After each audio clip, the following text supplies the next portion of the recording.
Ito na ang parang Maguindanao, kung saan makikita natin na it is well organized na.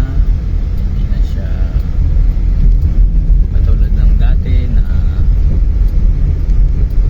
ang isip natin ay magulong lugar. Ayan, makikita niyo ang barangay